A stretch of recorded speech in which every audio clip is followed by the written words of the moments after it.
네, 최경영의 정치본색 시작하겠습니다. 오늘 함께할 세 분 소개해드립니다. 노영희 변호사님 나오셨고요. 김종욱 전 청와대 행정관, 김민아 시사평론가 나오셨습니다. 안녕하세요. 네, 안녕하세요. 예, 이런 전당대회는 또 처음 봅니다. 30년, 30년은 된 것 같은데, 그죠? 에이. 이런 남투국 보는 게, 그죠? 그래서 뭐 예전에 네. 이낙연 전 총리 계실 때 예. 그때는 총리가 아니었지만 민주당도 그때 경선하면서 그때가 계속 그러니까 20년 전 아니야? 이낙연 때. 이낙연이 2022년도, 2021년도 그러니까 몇 년- 2021년도에도 그랬어요. 경선할 때 엄청났잖아요. 그래서 지금 대장동 사건이 우리 다 이렇게 연결된 거 아니겠어요? 아, 근데 이제- 그때도 난투국이 있었어요. 아니, 난투국은 없었는데 난투국은 없었잖아. 그렇죠. 그와 유사한 사례들이 네. 우리 안 보이는 데서 많이 벌어졌지. 아, 근데 의자를 대놓고 그 현장에서 의자를 던지려고 하고 멱살을 잡고 아니, 뒤엉키고 이러지는 않았을 것 같은데. 밖에 나와서 막 이렇게 주먹질하고 그랬던 거는 사실은 제가 그런 거를 본 거는 87년 대선 때 봐서 그렇죠. 그러니까, 김영삼, 김대중 지지자들끼리의 난투국 같은 경우는 사실은 TV에도 많이 나왔고 그걸 가지고 이제 노태우 대통령을 당선시키는 뭔가 일조를 했었지 사실은. 근데 언론에서 이 사건을 많이 비유를 하는 게 예. 이른바 용파리 사건입니다. 용팔이 네. 사건 맞아. 네. 용파리 사건 언론에서 많이 얘기하는데 예. 말씀하신 1987년에 통일민주당 창당대회를 조폭들이 와서 방해한 사건이다. 그래 맞아. 이렇게 돼 있는데 예. 이게 처음에는 이제 뭐 깡패들이 와서 정치 깡패가 난입해서 이 통일민주당 당시에 이제 창당을 반대한 것이다 이렇게 알려졌는데 나중에 확인을 해보니까 안기부가 개입을 해가지고 그랬지. 안기부가 뒤에서 이제 사주한 거였다 예. 그런 사건이었는데 87년이지 않습니까? 예. 여기 계신 분들은 대부분 87년 엊그제 같지만 아니 무슨 말하는 거예요 지금? 나는 저는 80학번이에요. 80학번. 저는 불과 몇 살이야? 불과 아기 때였구나. 5살 뭐 방송을 이상하게 하시네. 잠깐만, 근데 그렇게 어리단 말이야 저희가.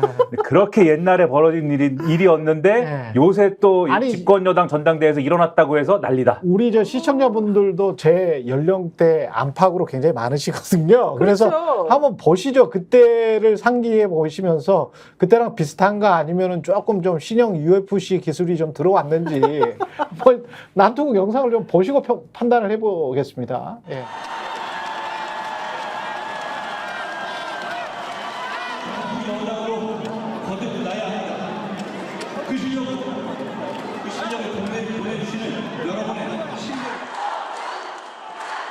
여러분 진정해 주십시오. 여러분 진정해 주십시오. 진정해 주십시오. 우리 국민의 힘이 국민들께 보여드려야 할 모습 이런 모습이 아닙니다. 우리는 이런 상태에서 우리가 그 길로 가야 합니다. 국민들께서 우리가 원하시는 게 우리에게 원하는 건 바로 그런. 그때 저게 김용남이 주동자가 김용남인데 그 사람 별명이 용팔이라는 거예요. 그래서 이게 용팔이 사건이었고. 그때 당시에. 네, 그때 당시에. 예. 그리고 안기부가 개입한 전두환 때문에 안기부가 개입한 대표적인 근데 사건이라고. 저 화면은 거의 세미 게임 정도고요. 예. 밖에서는 거의 밖에서 안바 더 심했대요? 안바. 잽치고 예. 이렇게 하면서 예. 실제적으로 그러니까 극우 유튜버들이 예. 서로 난동을 부리는 싸움이 난 게 뉴스에도 나타났던 그렇죠. 그러니까 그 분노가 그게 달하니까 예. 상대방을 치지 않고서는 분노가 해소되지 않는 전당대회가 된 거니까 선을 넘어선 거고요. 아니, 근데 뭐가 그렇게 화가 나요? 아니, 이해가 되는 안 게- 가는데? 아니 근데 연호를 배신자 이 연호를 했단 말이에요. 배신자 한동훈이 연설할 때 그러면서 서로 간에 뭔가 감정이 촉발된 것 같아. 유튜버들이 왜 그렇게까지 할 필요가 있어요? 유튜브는 그냥 있는 네. 사실을 분석해서 보여주고 설명해주면 끝 아니 아니에요? 저분들이 혹시 또 댓글단 또 운영팀일 수도 있는 다른 거지. 다른 또, 거죠. 또 과거에 돈을 받았는데 지금 계속 꾸준히 돈을 받아야 되는데 또 안 되는 거 아닌가 뭐 그런 의혹이 있을 수도 있는 거죠. 그 원희룡 후보 말에 의하면 예. 특검은 곧 탄핵이다 이렇게 얘기했잖아요. 예. 근데 한동훈은 뭐라고 있습니까 지금? 특검을 하자는 거잖아요. 그렇죠. 그럼 대통령을 탄핵하는 세력인 거죠. 그러면 원희룡 지지자들 입장에서는 탄핵 세력인 거죠. 근데 따지고 보면. 한동훈 입장에서 이야기를 해보면 지금 국민 정서가 너무 안 좋기 때문에 이 정부에 대해서 그렇게 이제 슬쩍 돌리는 스핀한 특검, 예? 살짝 돌려서 스피난 듣고 예, 적당히 마사지한 특검으로 하면은 대통령도 지킬 수 있고 정권 재창출수 할 수 있다. 뭐 한동훈의 주장은 그런 거 아니겠습니까? 그렇죠. 네. 그런 거지만 네. 원희룡 지지자, 원희룡 캠프는 그게 네. 지금 아니다라고 주장을 하면서 예. 민주당과 함께 탄핵을 하자는 거다 이렇게 우기고 있는 거 아니겠습니까? 우기면서 지금 저분이 등장을 한 거죠. 그렇죠. 전당대회에. 네. 한동훈이 진짜 호랑이가. 우기고만 있는 거 맞아요. 내심은 또 안 그럴 수 있는 거 아니에요? 우리가? 지금 뭐 내심까지 이제 가는 얘기는 굉장히 긴 얘기인데, 근데 그러다 보니까 좀 호랑이가 나타나서 저분이 네. 호랑이 옷을 입고 그 나타났어요. 호랑이 옷이대. 호랑이. 예. 호랑이 옷에 또 이 정권에서는 무조건 네. 수염을 길러야 됩니다. 수염이 이렇게 있고 그렇구나. 흰 수염을 네. 펄럭이며 그리고 선글라스를 또 꼈어요. 이게 이 정권의 상징이 다 있습니다. 선글라스. 바이든이 줬는지는 제가 모르겠으나 네. 선글라스를 끼고 예. 머리에는 크게 원희룡 이렇게 써 있는 맞아. 원희룡이라는 명찰이 있는 그 모자를 쓰고 와서는 예. 배신자 이렇게 하니까 네. 배신자 연호를 하니까 한동훈 지지자들이 흥분을 하고 그 열 받지 사실은. 그리고 한동훈 지지자들이 그렇게 눈에 잘 띄게 하고 와서 예. 왜 이게 배신자 하니까 흥분을 하니까 달려들고 예. 그러면서 그것을 또 원희룡 지지자들이 또 가서 또 이렇게 붙고 하면서 지금 싸움이 일어난 거거든요. 그러다 보니까 그러면 이런 일이 일어나면은 보통은 이제 오늘 조선일보 같은 경우에는 아 이거 그냥 유튜브 하던 사람들이 그런 거야. 유튜브라는 게 다 그래. 뭐 이런 분위기인데 그렇죠. 이 유튜브라는 사람들이 와가지고 이 자기들이 돈 벌려고 막 뭐 이 일종의 블루오션이라고 생각을 해서 와가지고 원희룡 편 들어주고 원희룡 팬들한테 슈퍼챗 받고 그런 거야 이렇게 썼던데 예. 그게 아니고 이거는 한동훈 지지층에서는 이렇게 보는 거예요. 이게 뭔가 기획이 된 것이다. 우리를 자극하려고 일부러 이 사람이 온 것이고 머리에 원희룡이라고 써붙이고 온 거 아니냐. 이렇게 지금 얘기를 하고 있고 한동훈 후보도 그렇게 이야기를 하더라고요. 그렇죠. 예. 그런 비슷한 얘기를 하고 있고 원희룡 후보와 원희룡 지지층에서는 한동훈 후보 측의 이 사람들이 특이하다. 이렇게까지 달려들어가지고 이렇게 할 필요가 있느냐. 그리고 이렇게 민감하게 반응할 필요가 있느냐. 팬덤 정치다. 뭐 이러고 있어요 지금. 그러니까 누가 먼저 자극했냐 하나하고 누가 먼저 팼냐. 아니, 이 두 개가 지금 싸우는 거야. 과거에 초등학생이 그 책상 아시지 않습니까? 예. 선 그어놓고 예. 너 팔 넘어기만 해봐라 그냥 팔 잘라버린다 이런 얘기나 마찬가지의 수준인 것 같아요. 근데 저런 난리가 난 다음에 어제부터 조용해지겠다고 얘기를 했는데 오늘 아침에 CBS 토론을 보니까 아 그래요? 완전히 구태로 돌아가는 것 같더라. 예. 그러니까 뭐냐면 근데 좀 놔두세요 그냥 그 상태를 좀 봅시다. 아 그러니까 그래서 어디까지 가나? 우리가 이거를 꼭 말려줘야 윤상현 돼. 후보가 물어보니까 네. 아니, 박근혜 탄핵 문제가 있는 거 아닙니까? 그랬더니 네. 모든 후보가 문제가 많다라고 얘기를 하는 상황. 그러니까 탄핵을 부정하는 용어를 얘기하고 있고 최혜병 특검 같은 경우도 마찬가지인데 박종훈 수사단장이 월권 아니야? 라고 물어봤더니 다 동의를 해요. 아. 후보들이. 그러니까 완전히 지금 소위 내부에서 자정해라 싸우지 말아라고 얘기하면서 싸우지 않고 가면서 지금 발언권 그러니까 예를 들면 윤상현 후보 같은 경우는 나름대로 발언권이 생긴 거예요 최근에. 그렇죠. 본인은 쌈에 안 껴들어갔으니까 자기가 막 주동을 하면서 탄핵은 문제가 없는 거 아니었어? 탄핵은 우리가 대부분 문제가 많았던 거 아니야? 당신 그때 탄핵했어? 찬성했어? 안 했어? 이렇게 물어보니까 아닌데? 다들 이러고 앉아있고 최혜병 사건도 마찬가지입니다만 박종훈 수사단장이 월권에서 문제인데 월권을 시정한 거 아니야? 근데 무슨 얼어 죽을 특검이야? 한동훈한테도 그렇게 어떻게 생각하세요? 어떻게? 맞습니다. 월권이죠. 이렇게 얘기를. 한동훈도 맞습니다. 한동훈 후보 오늘 뭐라 그랬냐면 예. 그게 우리 당의 입장이죠. 전 당의 입장에 100% 동의합니다. 이렇게 얘기했어요. 100% 동의한다. 박정훈 단장이 월권을 했기 때문에 그러니까 이들의 논리는 뭐 익히 아시겠지만은 예. 박정훈 단장에게는 수사권이었고 오늘 원희룡 후보의 어떤 표현에 빌면 또 그 이야기. 윤상현 원희룡 등의 표현을 빌면 예. 행정조사권만 있는데 예. 그것을 월권을 한 것이다. 근데 그게 말도 안 되는 얘기라는 거는 수차례 어쨌든 반박을 다 했습니다만은 아니 그 다음에 사망사고에서도 똑같은 그렇죠. 식으로 했잖아요. 그렇죠. 예. 똑같이 처리를 했는데 국방부는 법대로 잘한 거다라고 평가했어요. 이거에 그렇죠. 대해서는. 그러니까는 왜 이 사안에 대해서만 박정훈이 잘못했다는 거냐. 예. 수많은 반론이 있고 말도 안 된다라는 게 다 반박이 됐습니다만 거기 있는 사람들 다 똑똑한 사람들이고 그중에 3명은 법률가 출신이잖아요. 그러니까. 네. 법에 대해서 하여간 고시 패스한 사람들이라고 합시다. 서울법대 출신들이잖아요. 다. 네. 서울법대 나오면 다 똑똑해? 윤석열 대통령도 있잖아요. 어떤 왜 그렇게 부분에서는- 일반화 시키시는 거예요? 어떤 부분에서는 네. 똑똑하시겠죠. 예를 들면 술의 향취라든지 뭐 이런 네. 부분에서는 술의 향취 그런 네, 부분. 똑똑한 부분이 있겠죠. 근데 네. 윤상현은 뭐가 됩니까? 그럼 윤상현은 경제학과. 네, 근데 네. 그런 부분에서 다 앓테면서 네. 특히 한동훈 검사 무슨 뭐 엄청난 검사다라고 막 그랬잖아요. 다 네. 알면서 그 자리에서는 당의 입장에 100% 동의합니다. 100% 동의하면 특검 왜 하자고 그럽니까? 그게 웃긴 사람들이에요, 이 사람들은. 똑똑한데 웃겨. 결론이 재밌네. 똑똑한데 웃긴 사람들이. 아니, 아니 그리고 저는 약간 요것만 좀 약간 좀 지적을 하고 갈게요. 우리가 좀 이렇게 이야기를 해봅시다. 그러면 아니 하버드 법대 나온 애들보다는 안 똑똑할 거 아니야. 아이 왜 그래? 네? 나좀 치졸하고 유치하게 나가볼게. 치사하다 진짜. 치사하게. 어. 하버드나 스탠퍼드 법대 나온 친구들보다는 안 똑똑할 거 아니야. 그런데 그 사람들은 대배심, 배심 제도를 두고 기소를 국민들이 하게 하잖아. 미국은. 하버드, 스탠퍼드 나온 애들도 그렇게 하는데 서울대 법대 나와가지고 랭킹도 한 300이더만. 예? 법대 랭킹 따로 따져볼까요? 500일걸? 랭킹을 안 좋아해가지고. 네. 아니, 그러니까 자꾸 그런 식으로 이제 우리나라가 어떤 교육 이데올로기가 너무 강하다 보니까 서울법대 나오면 똑똑하고 서울법대 나왔으면 뭐든지 잘하겠지. 그게 아니고 상식적이고 윤리적이고 그런 사람을 우리가 지도자로서 공직자로서 세금 내서 당신들 한번 해봐라. 정치 한번 해봐라. 이러는 거 아닙니까? 그렇죠. 제가 말씀드린 것도 그죠? 사실은 네. 비아냥된 거죠. 제가 얘기하는 거에 한 50%는 그걸 더 설명하고 있어. 비아냥되는 네. 건데. 네. 근데 방금 이제 김종욱 박사님 예능을 말씀하셨듯이, 다큐로 가던 거구나. 네, 김종욱 박사님 말씀하셨듯이 어쨌든 그런 일이 일어났으면 난투극이 일어났으면은 그래도 그 다음 날은 적어도 네. 좀 톤 다운을 해가지고 좋은 토론을 해야 될 거 아닙니까? 어제 채널 A에서 토론을 했지 않습니까?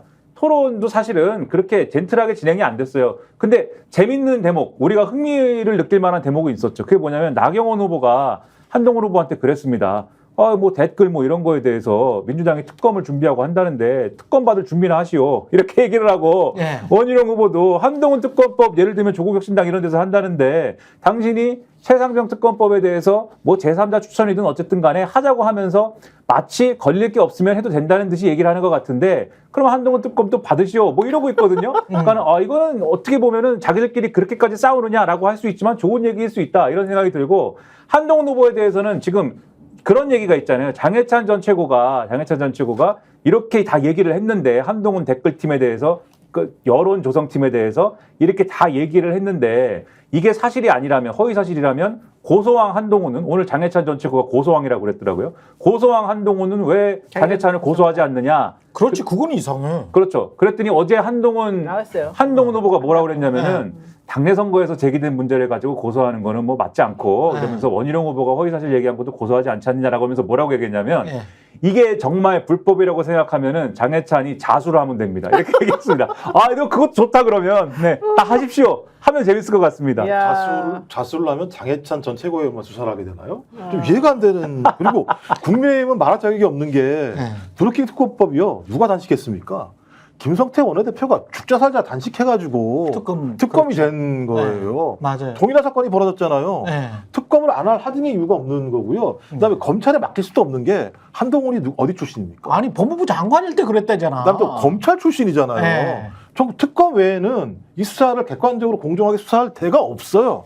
근데 자기는 제가 누가 걸리니까는 고소고발 안 하고 앉아 있는 거잖아요. 제가 볼 때는. 제가 볼 때 빼박이에요. 저는 그리고 나경원 의원이 이제 어제 그런 말 했다는 걸 들어보니까 제가 사실 어제 그 방송은 못 봤는데 나경원 그 의원 입장에서는 원희룡도 위험할 수 있다고 생각하는 것 같아요. 원희룡 전 장관 같은 경우도 원래 이 양평고속도로 그 국토부 장관 할 때 그 게이트와 관련해서 뭔가 문제가 있다는 의심이 계속 있었었잖아요. 그리고 그 이전에 또 여러 가지 사실은 의문점들이 많거든요. 그러니까 봐라, 내가 제일 깨끗하다. 나를 좀 지지해라. 이제 이 의미로 지금은 한동훈을 공격하는데 열심히 하겠지만 결과론적으로는 원희룡 너도 망가지고 얘도 망가지고 다 망가지고 나밖에 없다. 이제 이렇게 되면 너무 재밌을 것 같아요. 아니, 나경원 후보도 전적이 있는 게 너무 재밌을 것 같아요. 대통령 임기 1년을 까먹으려고 그랬잖아요, 본인이. 아이, 그런 거는 오히려 더.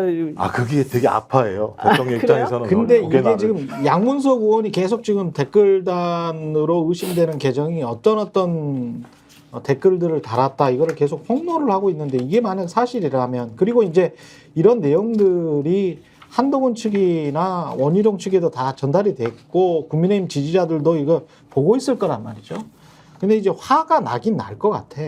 한동훈 댓글단에 누가 화난다는 거야, 누가? 그 윤석열 윤석열 대통령. 지지자들이 윤석열 대통령 지지자들이. 지지자들이나 저 김건희 그 여사 지지자들이 이 윤두창, 윤대지 뭐 무슨 윤석열 부부도 막 비난을 했다는 거 아니에요? 성괴. 그러니까 윤석열은 허수아비, 뭐 김건희가 상황, 성괴, 뭐 건풍기, 뭐 아우, 별 이야기 다 했다는 거 아니에요? 근데 그게 댓글단 의심 계정이었다. 근데 댓글단 의심 계정은 다른 그 IP 주소로 다른 계정들이 IP 주소를 확인할 수가 없으니까 하여간 다른 아이디로 다른 시각에 똑같은 내용의 댓글을 또는 거의 유사한 내용의 댓글들을 계속 복붙하더라. 맞아요. 그래서 얘들 댓글단 아니야. 그리고 한 2년 동안에 한 사람을 쭉 와치를 해보니 한 사람이 18,000개 정도 달았더라. 그전에는 그런 보도 자료가 나왔거든요. 18,000개. 그게 JO 땡땡 00 땡땡 그렇죠. 이런 거잖아요. JO 조로 어. 시작되는 게다가 지금 얘기되고 있는 게 홍준표 시장에 대해서도 욕했다는 게 나오잖아요. 홍준표 시장도 욕했다. 네, 노망난 홍발장, 홍치매, 홍할배, 뭐 윤두창에게 게다가 원희룡 후보한테도 노상방뇨, 근데 원방뇨. 보세요. 그 방향이 한동훈은 다 좋게 해주고 방향이 나머지 어떤 정적이랄지 대통령이랄지 대통령 부부는 비난하는 거잖아. 그러면 의심할 수밖에 없지. 그리고 이게 그렇죠. 의심되는 것이고 예. 의심되는 게 지금 원희룡 후보에 대해서 지금 말씀하신 대로 노상방룡 말씀하신 대로 원방뇨 그다음에 건희룡 네. 원희룡이 아니라 건희룡 예. 요거는 현재 진행형인 거 아닙니까? 지금도 활동하고 있네. 그러니까 이렇게 갈 수 있는 건데 최근 당대표 최근. 경선에 나온 거니까. 그렇죠. 아, 그러네. 이거는 현재적인 사건에 대해서 하고 있는 거잖아요. 그러네요. 그런데 한동훈 측의 아마 방어선은 아마 자발적인 활동이에요. 이렇게 아마 할 거거든요. 자발적인 그래, 다 활동이에요. 자발적이에요. 그러면 이렇게라도 이야기할 수 있어요. 한동훈 저 후보는 저 이재명 당대표나 또 국민의힘도 마찬가지입니다. 그 뭐라 그랬죠? 개딸 그러면서 강성 지지층에 관해서 굉장히 비판을 많이 했잖아요. 그럼 본인의 지지층들이 이렇게 강성이고 자발적으로 강성이라면 그리고 자발적으로 이렇게 극렬하다면 하지 마세요. 라고 해야지. 그것도 그렇고 거기에 대해서 하나 네. 말씀드리면 예. 자발적이라고 이제 할 것 같은데 아마도 그런 식으로 얘기하고 있고 장해찬 전 최고의 주장이 그래서 중요한 게 장해찬 전 최고가 얘기하는 그 여론조성팀이 이 사람들인지는 뭐 확실하게 모르겠으나 아마도 이 사람들일 걸로 이 생각 뇌 속에서는 추정은 그렇죠, 되는데 그렇죠. 예. 아무튼 객관적으로 지금 확인을 해야 될 상황 아닙니까? 예. 근데 장해찬 전 최고는 뭐라고 그랬냐면은 이 사안을 법무부 장관한테 법무부 장관 시절부터 보고를 했고 그 중간에 이 법무부 외에 있는 한동훈 전 장관의 뭐 측근도 껴있고 중간에 보고를 하겠고 자기한테 이식했고 이런 얘기를 하는 거잖아요. 예. 드루킹 사건 떠올려 보시면 드루킹이 예를 들면 김경수 전 지사한테 돈 받았나요? 김경수 전 지사가 돈 주고 댓글 달라고 시켰나요? 문재인 캠프에서 돈 주고 댓글 달라고 시켰나요? 아니거든요. 예. 그것도 어떤 부분에서 보면 드루킹이 자발적으로 한 거예요. 자기의 목적을 이루기 위해서. 그러다가 그러네. 이제 나중에 어떤 자리 하나 뭐 이 사람 그렇죠. 꽂아주라 뭐 이런 그런 이야기였잖아요. 식으로 된 거죠, 예. 이게. 그러니까 똑같은 시선으로 보면은 이것도 특검 사안이지 그러면. 드루킹이 특검 사안이었으니까. 그렇죠. 자발적이라고 해서 피해갈 수 있는 일이 아니다. 핵심적으로는 김경수 전 지사는 모른다 그랬죠, 본인은. 그렇죠. 근데 문제는 보고를 받았다는 게 문제였잖아요. 그래 맞아. 보고만 받아도 근데 그렇게 되잖아요. 장해찬 그 자기가 얘기하는 증거에 보면 보고 잘 됐다고 얘기하잖아요. 그 그렇지. 누군가가 팀이. 그렇지. 그럼 완벽히 똑같은 구도예요. 똑같은 구도로 진행되고 맞아요. 있기 때문에 네이버 업무방해죄가 성립이 그러면 돼서 유죄를 받은 거지 않습니까? 전현직 박찬- 공무원이 그랬다는 거잖아요. 박찬대 원내대표도 빨리 단식을 시작해야 돼요 이제는. 김성태 저기 원내대표처럼요. 네, 그때처럼. 박찬대를 싫어하겠다. 박찬대가 먹는 거 좋아하시는데. 왜 나한테 이래? 뭐. 근데 거기다가 또 양문석 의원실에서 찾았는데 원래는 24개 계정에 6만 개였는데 지금 29개 계정에 7만 개로 늘었어요. 더 늘어날걸요? 하다 보면 계속 늘어나게 되는 거죠. 그러면 그렇지. 제가 이거는 매크로까지 갈 수 있는 상황이 될 수도 있어요. 그렇죠. 뭐 언제 이거 다 하고 앉아 있습니까? 아무리 아니, 그걸 진짜 전투를 부의한다고 매크로를 하더라도. 2년 동안에 18,000개면 하루에 한 200개씩 해야 되는 거 아니에요? 200~300개씩은 해야 되는 그렇죠. 거거든. 2년 내내 그러면 매일매일 쉬지 않고. 직업적인 행위를 했다고 볼 수밖에 없는 거예요. 그렇지. 이거는. 돈을 뭐 왕창 받았든지. 예, 그러니까 돈을 안 받고는 봉사하기 어려운 수준이에요. 아니 200~300개 된 돈이 걸 어떻게 많나, 달아? 자기가? 귀찮아서. 그렇죠. 무슨 뭐 PC방에서 라면 먹으면서 다룰 수도 없고 그리고 또 이건 좀 심하잖아. 오더가 온 거잖아요. 오더가. 그렇죠. 그걸 어떻게 알아요? 누구 왔는지. 아니, 내용이 비슷하니까. 장해찬은 내용이. 그런 식으로 이야기를 했지. 아, 이거 조심해요. 지금. 예, 장해찬은 그런 식으로 이야기를 했어. 그러니까 저는 장해찬 네. 그 전 최고위원의 네. 내용이에요. 뭐 본인 보고 예를 들면 자기 도와달라. 네. 한동훈 후보가 나와서 비례대표 10번 정도 하면서 전국을 돌아다니는 게 좋지 않겠느냐. 네. 당신 거기 최고 있으니까 좀 도와줘라. 이런 얘기까지 했으니까. 아니 근데 그거 그렇게 말 폭로를 했잖아요 페이스북에. 네. 아니 그 똑같은 내용으로 유상범 의원이 MBC 시선 집중해서 이야기를 하더라고. 그 딱 그 시기에 내가 찾아봤거든. 아. 와, 그러니까 이게 얼마나 강력한 여론 조성 팁인지 댓글 팁인지는 모르겠습니다만은 그게 그러니까 그 유상범 의원은 알고 그런 여론 조성 팁이 있는지 모르고 있겠지. 알았겠지. 알았어. 그 사람 공부 잘했대잖아. 공부 잘하면 무조건 다 아는 거고. 장해찬 전 잘했대잖아요. 최고위원한테만 얘기했겠습니까? 그 팀이 여기저기 다 얘기를 했겠죠. 그래서 여론을 형성하는 거니까. 그리고 예. 또 장해찬 전 최고위원 얘기는 뭐냐면 네. 나 거기 참여했으니까 날 불러. 그렇지. 증거가 이거밖에 없을 것 같아? 내 증거 나 다른 내놓을게. 증거도 꽤 있거든. 나 부르라니까 이렇게 얘기하는 상황이기 때문에 예. 저는 이미 제가 볼 때는 팀이 활동하고 있는 내용들을 본인이 가지고 있지 않으면 저렇게 이해하기 힘들어요. 지금 박지원 의원이 그 말한 대로 그렇게 쭉 가는 겁니까? 분당으로? 이게 끝나면? 분당과 공멸로 가는 겁니까? 어떻게 보세요? 그렇게 안 될 것 같아요. 한동훈이 무조건 되는 거잖아요. 지금 상황은. 한동훈은 되는데 네. 당장 그렇게까지 이렇게 갈라서기에는 사실 이분들이 좀 지금 너무 좀 불안해할 것 같아요. 그렇죠. 왜냐면 힘이 네. 좀 있고 그렇지. 우리가 갈라서도 나는 다음 대선에서 무조건 이긴다 이런 마음이 있어야지 사실은 그렇지. 이런 게 가능한 건데 지금은 지금은 이제 미친 듯이 싸우지만 좀 이따가 또 얼마 안 남았어요 이게 그렇죠. 내일 왜냐면 19일 20일에 전자 투표한다는 거거든요.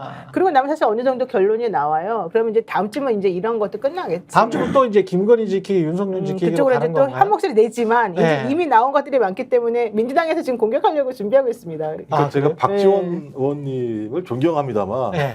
한동훈 안 될 거라고 말씀하셨거든요. 나경원이 될 거라고 말씀하셨는데 최근에 이제 발언을 수정하셨어요. 한동훈이 될 것 같다라고 말씀하셨는데 급수정을. 또 이제 분당론을 말씀하셨는데 정치 무단의 그 단수는 지켜야 되니까. 그렇죠. 빨리빨리 이제 본인이 급수정. 떨어지는 구급이 되기 때문에 그렇게 말씀하는데 네. 제가 여기서 와서 얘기한 건데 네. 플랜 B가 분명히 있다. 대통령실은. 대통령. 김옥- 제가 이거 말씀드렸던 얘기입니다. 김옥균의 그러니까 난. 한동훈이 된다고 하더라도 한동훈을 목줄만 줄 수 있으면 굳이 한동훈을 내쫓하는 게 이유가 없다. 근데 제가 볼 때 지금 상황에서는 이것저것 많이 목줄이 묶인 것들이 꽤 있거든요. 자, 그러면 내쫓는다 아니면 목줄 잡고 계속 그냥 강아지 끌듯이 끌고 간다. 어떻게 보십니까? 그게 A, B. 기본적으로 네. 한동훈하고 이 윤석열 대통령 부부는 너무 엮여 있는 게 많아서 엮여 있는 게 많다. 네, 너무 서로 그렇게 사실은 목줄을 하지 쥐고 있다. 못해요. 제가 봤을 때는. 네. 근데 어쨌든 목적은 똑같을 거 아닙니까? 네. 결론적으로는 나중에 타협할 가능성이 있겠죠. 그렇지. 저도 그렇게 봐요. 근데 이게 상식적인 모든 사람들의 생각입니다. 타협하겠지 뭐. 네, 그렇게 생각할 수밖에 없는데 네. 서로 간에 약점이 있는데 뭘. 그렇죠. 근데 네. 이분들은 상식을 늘 초월하기 때문에 그게 이제 하나의 네. 그러니까 평론가가 어려워요. 이 정권은 평론가가 평론하기 너무 어렵습니다. 나중에 그렇게 하고 이제 나중에 돌려준다고 했잖아. 뭐 이렇게 말하면 돼요. 또 그러니까 한 1, 2년 후에 또. 하여튼 얘기의 시작이 이제 분당이니까 네. 이게 한동훈 대표 체제의 국민의힘이 된다라고 전제했을 때 분당을 한다라는 시나리오가 가능하려면은 그 분당을 할 수 있는 사람은 딱 한 사람 윤석열 대통령밖에 없습니다. 윤석열 대통령 주도의 분당을 해야만 분당이 되는 거예요. 근데 늘 그런 종류의 분당에 대해서 말씀드리지만 정치적으로는 당연히 대통령에 대한 어떤 지지율이 받쳐줘야 되고 그다음에 어떤 지역적인 어떤 기반이 확실해야 되고 이런 조건들이 갖춰져야 그것도 할 수 있는 거잖아요. 그렇죠. 그런 게 있어야 윤석열 당을 만들면서 뭔가를 정계 개편을 시도할 수가 있는 거잖아요. 그런 조건이 안 되기 때문에 지금 안 돼. 그것도 상식적으로 얘기하기가 어려운 건데 그렇죠. 그래서 1차적으로는 지금 김종국 박사님 말씀하신 것처럼 일단은 한동훈 내리기나 이런 걸 시도할 가능성이 저는 높다고 봐요. 근데 그것도 지금 상식적으로 보면은 하면 안 되는 거지 않습니까? 예. 근데 지금까지 해온 꼴을 보면 이 윤석열 대통령이 너무 싫어요. 한동훈 대표를. 한동훈 대표 아니죠. 한동훈 비대위원장을 너무 싫어합니다. 너무 싫어해서 이거를 용납 가능하겠는가라는 의문이 들 정도로 지금까지 드러난 사실들을 쭉 보면은 지난 총선 때도 시작하자마자 사퇴로 시작을 한 거잖아요. 한동훈 비대위가. 너 사퇴로 시작을 한 거잖아요. 예. 이거 가만히 안 둘 수도 있겠다. 이런 의문이 좀 들었고, 그러니까 상식적인 평론이 아니죠. 여기서부터는.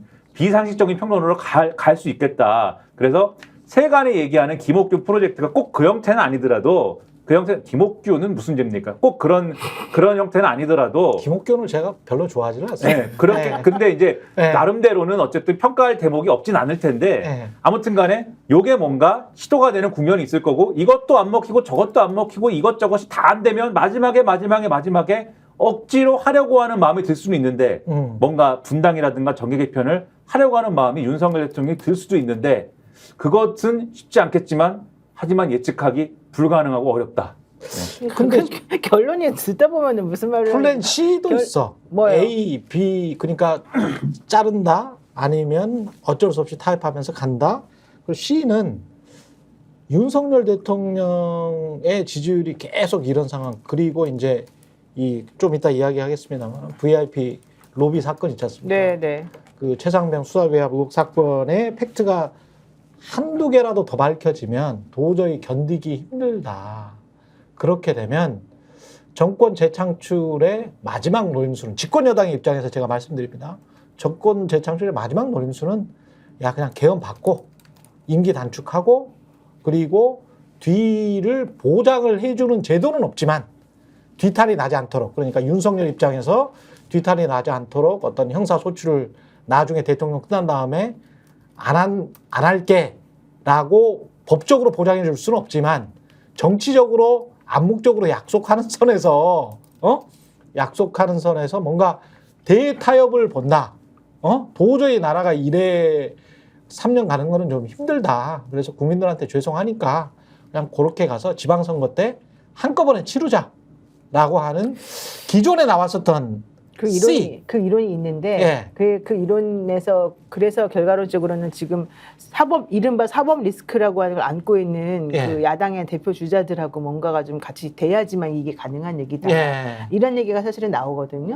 나오는데 제가 봤을 때는 그게 어려운 게 사실은 대통령도 문제지만 대통령 부인이 지금 제일 문제란 말이에요.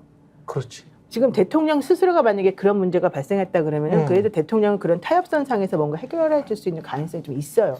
자기가 하야하는 대신에 나를 좀 덜 건드리고 여기까지만 일단 범위를 좁혀주고. 근데 대통령이 아니라 대통령 부인과 그 처가집 식구들이 지금 줄줄줄 사실은 지금 있다고 나는 보거든요. 그렇죠. 여기서 그래 핵심은 VIP라고 불리워지는 이제 그분이잖아요.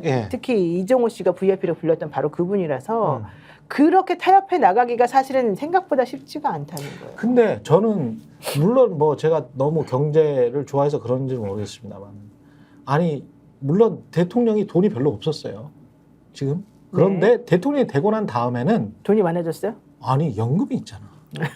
대통령 연금이 있잖아. 대통령 연금이 엄청나거든. 그러면 대통령 연금을 지킬 수 있으려면 탄핵을 받지 않아야지. 그리고 그 다음에 이제 대통령 부인은 돈이 많잖아요. 그리고 그 처가는 돈이 많잖아. 그러니까 이제 그 다음에 이제 서로 뭐 어떤 안 좋은 상황이 된다고 하더라도 가정을 해서 안 좋은 상황이 된다고 하더라도 본인은 노후에 윤석열 대통령은 살 수 있으니까 연금으로 그런 방법을 선택하는 것도 합리적일 수 있겠다. 경제적으로 봤을 때는. 그러니까 제 느낌은 뭐냐면 이게 지금 제가 세 번째 들은 겁니다. 이 똑같은 시나리오. 이 시나리오. 근데 주로 이 시나리오가 보수 쪽에 계신 분들이 그러니까 이 시나리오를 말씀을 하세요. 집권 여당 입장에서 말하는 이건 하나의 시나리오로 작업이 되고 있는 거다라고 볼 수밖에 없어요. 그냥 아이디어 차원은 아니기 때문에 이게 거의 비슷하니까요. 나온 내용이. 많은 사람들이 똑같은 얘기를 하죠. 그렇지. 플랜 A, B, C가 작동하고 있는데 이 얘기 뭐냐? 플랜 C까지 가는 건 야 이제 끝까지 가는구나. 도대체 안 되겠구나. 그러니까 내부에서는 아니 지금 방어할 방법이 없다라고 판단하는 도저히 방어할 방법이 없어. 그렇죠. 명분백을 돌려주려고 했다라고 지금 1년 2개월 후에 이야기하는 사람들이 그걸 그리고 우리한테 믿으라는 거 아니야. 그것도 믿어라. 보세요. 아니, 믿어. 그것도 보세요. 얘기가 이게 뭐냐고요. 이걸 어떻게 설명을 하고 어떻게 방어를 하냐고요. 여당 입장에서. 그리고 아니 그 전에는 국고로 환수해가지고 절대 이거는 돌려주면 대한민국 환수합니다. 정부 것입니다. 이철규 의원이 그렇게 이야기했잖아요. 돌려주면은 죄가 된다면서요. 그게 그러니까. 돌려주면 국고 횡령죄가 된다면서요. 네. 근데 김건희 여사는 돌려주라고 했다는 거지 않습니까? 국고 횡령을 시도했다. 그렇죠. 국고 횡령을 지시한 거라지 않습니까? 지금 그러면은 지시한 게 되는 거지 않습니까? 뇌물을 받았다가 다시 국고 횡령을 그러니까 시도한 거지. 이렇게 말도 안 되는 거를 우기는 사례를 역대 정권 통틀어 본 적이 없어요. 이렇게 하는데 그러면 지금 여러 가지 합리적인 사실은 대책을 많이 생각하고 고민하고 그래서 이런 여러 가지 좋은 안들을 생각하신 분들이 있을 거 아닙니까? 얘기를 하신 거 아닙니까? 근데 네. 이 모든 것에 필요한 것들은 윤석열 대통령이 그러한 해법을 인정하거나 받아들여야지 다 작동할 수 있는 방식이거든요, 이게. 네. 적어도 윤석열 대통령이 개헌에 대해서 무슨 입장을 가져야지 작동 가능한 거지 않습니까? 근데 이런 태도를 일관하는 걸 보면은 그것이 안 된다라고 봤을 때 이게 개헌이 된다든가 이런 것이 그럼에도 불구하고 진행이 되려면 윤석열 대통령을 완전히 제껴놓고의 정계 개편이나 이런 것들이 작동을 해야지 가능한 거고 그거는 대권주자들끼리 합의해야 가능한 거예요. 그런데 윤석열 대통령을 완전히 제껴놓은 상황에서 국민의힘에 지금 있는 대권주자 등이 예를 들면 당 밖에 있는 이준석이라든지 이런 사람들하고 그러한 것들을 합의해서 윤석열 대통령만 제껴놓고 개헌을 추진해가지고 임기 단축이나 이런 것도 뭔가 법적 논란이 있을 텐데 윤석열 대통령이 오케이 하지 않은 상황에서 할 수 있을 거냐. 그래서 이걸 플랜 C라고 말씀하셨는데 상당히 그 길로 들어가는 문은 상당히 좁다. 제가 볼 때는. 제가 볼 때 가능하다 생각한 게 뭐냐면 최근에 말씀하셨던 명품백을 갖다가 그 다음날 돌려주라는 얘기를 했다는 거 있지 않습니까? 네. 그러니까 VIP1은 김건희구나. 네. 왜냐하면 대통령이 올 5월 9일날 뭐 했습니까? 부인이 박절하지 못해서 KBS 인터뷰에서 사과를 냈어요. KBS 인터뷰에서 근데 지금 해명에 사과는 의하면 아니었고 그러니까 네. 지금 해명에 의하면 네. 사과할 일도 아니에요. 그렇죠. 행정관이 잘못한 건데 대통령 비서실장이 나와서 이 청탁금지법 사항이 아니다라고 얘기를 했어요. 대통령 기록 문제라고 얘기했어요. 그러니까 대통령도 소위 말씀하신 말도 안 되는 사과입니다만 사과를 하게 만들고 비서실장은 국회 나와서 거짓말하게 만들었는데 갑자기 맨 마지막에 아니야 그거 행정관한테 내가 시켰는데 걔가 안 보냈다라고 얘기하면 대통령도 완전히 바보가 되고 비서실장도 다 바보가 되게 만들 수 있는 사람이 누굴까? 근데- 이런 안을 얘기할 사람이 누굴까? 근데 지금 그 말한 플랜 C는 사실 민주당에서도 나오는 얘기예요. 그렇죠. 민주당 네. 의원들 중에도 상당 부분이 상당이라고까지는 하긴 그렇지만 어쨌든 많은 사람들이 일부가. 이렇게 하는 것이 훨씬 더 평화적이고 좋다. 그게 훨씬 더 우리가 빨리 국민의 경제를 좀 안정시키면서 나라를 좀 정상화시키는 거다. 이렇게 주장하는 사람들이 있어요. 근데 저는 그거 반대예요. 왜냐하면 그렇게 하는 순간 민주당을 지지했던 사람들이거나 수많은 중도에 있는 국민들이거나 이런 분들은 오히려 더 분노를 느낍니다. 끝장을 봐야 된다. 이게 아니 끝장이 문제가 아니라 네. 이 사람들은 죄송합니다. 나쁘게 행동하고 정말 해를 다 끼칠 건 다 끼쳐놓고 자기네들이 처벌을 받잖아. 얻을 건 다 얻어놓고 네. 이제 그거를 발판 삼아서 다시 또 딜을 해가지고 자기네는 쏙 빠져나가겠다는 거잖아요. 네. 우리가 그걸 보려고 지금 그 꼴 보려고. 이렇게까지 했냐. 절대 용서 못한다. 사실 이 마인드가 더 많아요. 그런데 그거를 그렇지. 나서서 누군가가 어쨌든 총대를 메고 그 타협을 해내야 되는 거잖아요. 만약에 하려면 국민의힘의 대선 후보하고 그 마음은 제가 제일 커. 그러니까 생각해 보세요. 제가- 그러면 저는 지금 두 번째 당하는 거예요. 그러면 이런 식이라고 한다면 어떤 국민들이 그래 니네끼리 그렇게 서로 타협해봐. 네. 우리 그냥 너만 내려오면 돼. 이렇게 생각할까요? 나는 그건 아니라고 그렇지는 봐. 않지. 그렇게까지 네. 가면 정말 대한민국은 너무너무 수준 이하가 되는 거라서 예. 저는 옳지 않다고 봐요. 예. 그리고 이 명품백과 관련해서 제가 이렇게 구체적으로 너무 이 사람들의 주장이 황당해서 말씀을 안 드리는데 자 생각을 해보면 코바나 콘텐츠 사무실에 받았잖아.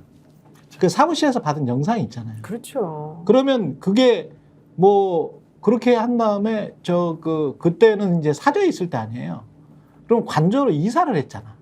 이사를 할 때 책이나 이런 거는 다 버리고 그건 들고 가고. 이 사람들 표현은 뭐 그거는 경호처 직원이 잘못 실수를 한 거다라고 하는데 하여간 소중한 책들은 다 버리고 대통령 책들은 다 버리고 이것만 냉큼 가져간 거잖아 관저로. 근데 어느 시점에 또 대통령 기록물실에 있다잖아. 그러면 대통령실에 있는 거예요. 그러면 관저는 한남동이고 대통령은 용산이잖아요. 그러면 이거를 더스트백에 넣어서 전혀 이거는 외국의 목사가 준 거니까 이거는 우리 기념품이니까 대통령 기록물 앞으로 지정을 해야 되니까 이쪽으로 넣었단 말이에요. 이런 바보 같은 짓을 했단 말이지. 그리고 그때마다 깜빡깜빡 해야 돼. 내가 이거 돌려주려고 너도 했는데. 깜빡깜빡 해야 돼. 돌려주려고 했는데 깜빡깜빡 해야 되는 거야. 김건희 여사가. 이거 이사할 때도 깜빡깜빡 해야 되고 관저에서 대통령실로 갈 때도 깜빡깜빡 해야 되고 더군다나 한 번도 안 써야 돼. 그죠? 안 썼겠지.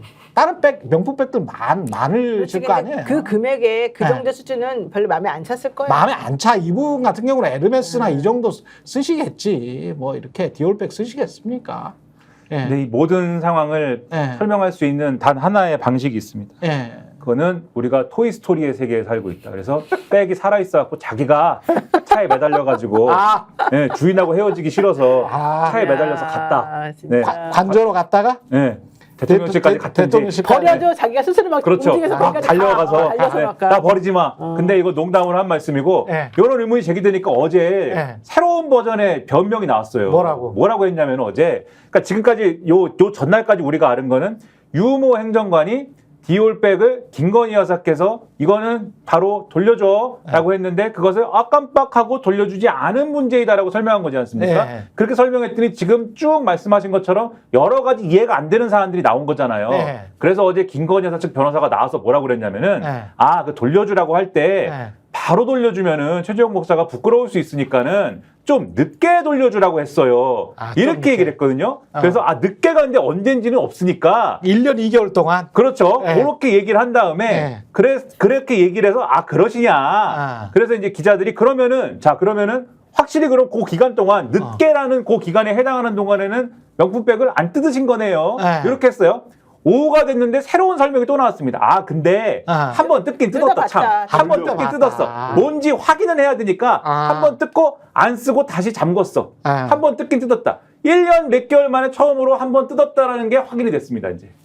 아니, 표정 목사님은 한 2년 지나면 안 부끄러워하시나요? 그때 받으면? 그러니까 그때 하루 다음 날 받으면 부끄럽고 네. 2년 후에 받으면 안 부끄럽고 뭐 이런 문제예요. 이게? 앞으로 이 공직자 아내분들은 한 1년 2개월 동안 백 쓰시고요.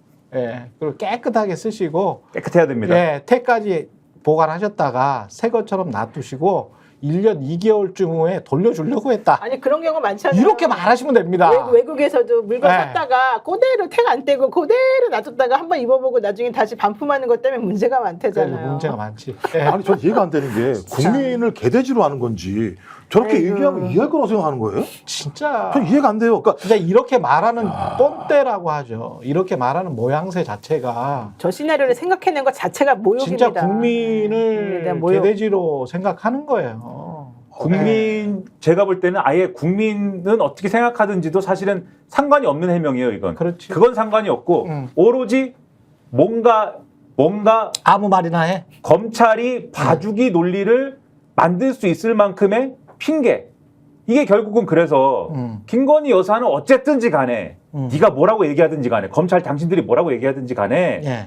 돌려줄 의사가 있었다. 즉 영득 의사가 없었다. 이거 주장하는 거잖아요. 그렇죠. 디올백의 성격이 그런 거다를 예. 재규정하고 예. 그렇지만 결과적으로 이게 문제가 있었던 거는 결국은 누구 책임이냐? 요 유 행정관 책임이다. 예. 이렇게 해서 청탁금지법 위반 논란을 없애려고 하는 거지 않습니까? 예. 그리고 이렇게 가면 검찰 입장에서는 부르지 않고 예. 그러면 그 사안을 확인하기 위해서 서면으로 하든지 저희가 찾아가든지 이렇게 좀 마일드하게 조사하겠습니다. 이렇게 하고 끝내자. 그리고 명품백은 검찰이 한번 확인을 해야 되는데 명품백을 안 뜯었다고 그랬는데 주면은 검찰이 확인했는데 그래도 이거 뜯었는데 저희가 안 뜯었다고 하기엔 이럴 거 아닙니까? 그러니까 한번 뜯어보긴 했는데 이렇게 해서 정리하려는 요 전략이다. 요것만 가지고 생각하는 거지 국민들이 뭐라고 받아들이는 건지 신경도 안 쓰고 검찰도 일반적인 저희 같은 사람들이 수사받을 때 이렇게 설명하면 검찰한테 혼나죠. 혼나는데 장난하냐? 그렇죠. 바로 혼나는데 네. 영부인 쪽에서 이렇게 얘기를 하면 저희가 한번 네. 이런 모드로 가는 것 같다. 그럴듯하네요. 겸둥님이 뭐 이러면서. 이해하려고 하는 것도 비참하네요. 비참하죠. 정말 비참해요. 네. 동진님, 국민들을 바보 취급합니까? 평론가는 비참한 직업이에요. 예. 김건희 부부 게이트와 관련해서는 최병 수사외압 사건, 김건희 부부 게이트와 관련해서는 조금 이따가 광고를 보시고 이 광고를 보시면 잘 한번 모아보십시오. 모으시면 제 계산으로는 한 10년이나 20년 후에는 디올백을 장만하실 수도 있을 것 같습니다. 광고 보시고 다시 돌아오겠습니다.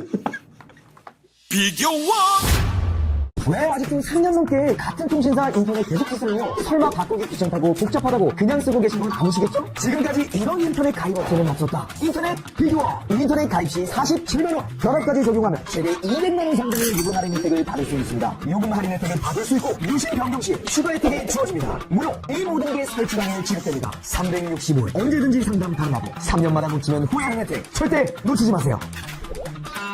인터넷 비교를 통해 인터넷 가입하고 지인에게 홍보해주세요. 본인 추천을 통해 가입한다면 5만 원이 추가로 지급됩니다. 지금 네이버에 인터넷 비교원 검색해 3초 만에 인터넷 비교해보세요. 네, 인터넷 비교원에서 인터넷 TV 가입 시 최대 47만 원, 정수기 렌탈 시 최대 30만 원, 합해서 77만 원까지 최대 혜택 받을 수 있다고 합니다. 인터넷 TV 가입 원할 때는 인터넷 비교원에서 365일 연중 무료 상담 가능하고요. 네이버에서 인터넷 비교원 검색하시거나 1670-2571, 1670-2571로 전화하시면 되겠습니다. 왜 제가 10년에서 20년 후에는 디올백 가능하다. 숫자 계산을 해보니까 예, 이게 인터넷 보통 가입 뭐 이렇게 왔다 갔다 거에. 바꾸려면 한 5년 정도 걸리잖아요. 그러면 그때마다 47만 원 그리고 정수기 렌탈 5년마다 한 번씩 바꾸면 30만 원. 그러니까 합하면은 77만 원이죠. 그러면은 한 5420 예. 그래서 20년 정도 걸린다. 그래서 네 번 바꾸면 77 곱하기 4. 예, 그렇게 해서 47에 28, 300만 원 정도 나옵니다. 예, 몇 년 걸린다고요? 예 20년 정도. 건강하게 오래 살아야겠네. 20년은 네. 좀 많이 늙었을 것 같아요. 야, 디올백 이렇게 생각하니까 비싸다. 디올백 아니고 파우치라잖아요. 예. 파우치. 디올백. 하여간 자그마한 외국 회사 가방. 20년 동안 인터넷 바꿔가면서 파우치 하나 얻으려고. 미치겠다. 참, 정말. 진짜 비참하다. 아유. 국민들은 이러고 있습니다. 예, 국민들은 이러고 있고, 예, 지금 저 로비 의혹에 있는 당사자들 중에서 자꾸 지금 물 흐리는 사람이 한 사람 나타났어요. 이 사람은 이제 자꾸 딴소리를 지금 하는데 오늘 제가 이 소식은 전해드려도 될 것 같아요. 거의 됐으니까 오늘 JTBC에서 공익 제보자 직접 나옵니다. 예, 인터뷰. 예, 인터뷰 합니다. 김보현 아나운서님. 예. 예. 스픽스도 많이 시청해 주시지만 뭐 JTBC 오늘 볼 수밖에 없을 것 같네요. 예, 뉴스룸에서 아마 네, 나오고. 뉴스룸에서 직접 나와가지고 자세한 상황을 이야기할 것 같습니다. 근데 지금 저 멋쟁이병 5명 중에서 이종호 씨는 도이치모터스 주가 조작 사건의 공범이고 나머지 분들은 핵심이 아니에요. 제보자를 빼고 나머지 분들은 핵심이 아니고 경찰이랄지 사업가 왜 송모 씨가 좀 CC는 핵심이 아니고 그렇죠. 변호사인 제보자 그리고 송모 씨 그리고 이종호 씨 세 명이 이제 핵심이라고 볼 수 있죠. 왜냐하면은 이 송모 씨가 임성근과 제일 친해. 그렇죠. 그리고 임성근이 멘토라고 생각하는 사람이야. 그래서 제일 친하고 이 사람이 네트워크를 제일 열심히 하고 그때 골프장도 이 사람이 부킹을 해서 뭐 왔다 갔다 연락을 하는. 그러니까 임성근과 제일 친하다고 볼 수밖에 없죠. 이 모든 거를 간수하고 그 다음에 이제 사단장에서 사표 내려고 했을 때도 만류한 사람이고. 예, 만류를 하면서 이종호에게 연락을 한 거잖아요. 그래서 이종호가 로비를 한 거 아닌가 이렇게 지금 의심을 받고 있는 그 고리가 되는 사람이기 때문에 이 사람도 근데 과거에는 통화를 안 했다라고 했는데 녹취록 보니까 통화를 했더라고요. 또. 그렇죠. 예, 그러니까 상당 부분 말들이 이 사람도 이제 다 진실이다 이렇게 믿을 수가 없어요. 거짓말들이 많이 섞여 있습니다. 일단 이 사람이 녹취록에서 나 사실은 통화했다. 예? 사회표명하지 말라고 통화했다는 부분이 나와 있죠. 다시 한번 보여주시죠. 나는 사단장 여기만 잘 살피고 있는 거라 내가 그래서 어떤 경우가 와도 도의적인 책임은 지겠지만은 그걸로 인해서 전역 사표라든지 이런 건 하지 말아라. 사업 표명하지 말아라. 그건 자기도 생각하지 않고 있다고. 자기가 여태까지 쌓아 올려서 군 작전에 실패하다든지 아니면은 내부 관리를 잘못해서 한다든지. 근데 밖에 나가서 대민 돕다가 그런 일이 벌어졌는데 그걸 사단장 책임이라고 하면은 말이 안 된다. 내가 한번 물어봤어. 그때 결단을 내리겠다고 해서 무슨 결단이냐. 이게 공개적으로 해서 내가 무슨 책임을 내가 지을 한도내에서 지겠다는 거지. 그만두겠다 이런 얘기는 마음도 그렇고 또 그렇고 그런 얘기는 아니다라고 명확히 얘기를 하더라고. 그러니까 송모 씨는 명확해요. 입장이 처음부터 사단장을 구하려고 했고 그리고 이 사안 자체를 인식하는 게 대통령실의 인식과 똑같아요. 똑같아. 똑같아요. 예, 그냥 원래 뭐 생각이 그렇다면 뭐 어쩔 수가 없는 것이고. 근데 이제 그 생각을 이종호한테 전해줬고, 이종호도 뭐 사적 의리상, 자기도 이제 골프도 같이 치고 그럴 사이였는데, 이 두 사람이 골프를 쳤는지 안 쳤는지는 뭐 확인이 안 되니까. 그런데 이제 그렇게 이제 서로를 도모했던 그런 사이기 때문에 제가 어떻게 보십니까? 이게 이종호가 로비를 했다. 요걸로 이 선으로 해서 사건이 완전히 매듭 지어질 수 있다라고 보세요? 아니면 다른 뭐가 어떤 다른 라인에서 뭐가 튀어나올 수도 있을 것 같습니다. 근데 우선 이 보도에 대해서만 일단 예. 제가 말씀을 드리겠습니다. 이 보도의 의미는 뭐냐면 JTBC 기사 내용에도 있는데 예. 이 보도의 의미는 첫째로 지금 말씀하신 것처럼 송모 씨하고 임성근 전 사단장하고 대단한 사이다라는 거를 보여주는 또 하나의 증거인 거죠. 계속 이 자리에서는 계속 그것들을 업데이트해가면서 말씀드리고 있습니다만은 예. 굉장히 가까운 사이다를 첫 번째로 보여준 거고, 두 번째는 임성근 전 사단장 측에 자기 나름의 방어 논리가 있어요. 제가 이걸 전해드리면 또 이제 비웃을 것입니다만은 나는 8월 25일에 사의 표명을 한 번 더 했어라는 예. 방어 논리가 있습니다. 예. 8월 25일 날 작년 8월 25일이죠. 사의 표명을 한 번 더 했는데 내가 구명 로비를 한다든지 이럴 정도로 이렇게 질척거리는 사람이면은 그때 사의 표명을 했겠느냐. 난 자리에 연연하는 사람이 아니다. 그래서 난 사의 표명을 그때 했기 때문에 나는 아주 당당하다. 이렇게 주장을 하는 방어 논리가 하나 있거든요. 예. 근데 그게 거짓말이라는 게 이 녹취에서 확인이 될 수 있게 되는 거죠. 왜냐하면 송모 씨가 얘기하지 않습니까? 당시에 임성근한테 물어봤는데 그만두겠다는 의사가 없다고 하더라. 이렇게 얘기한 거잖아요. 이게 올해 4월인가에 통화한 내용이거든요. 뒷부분이.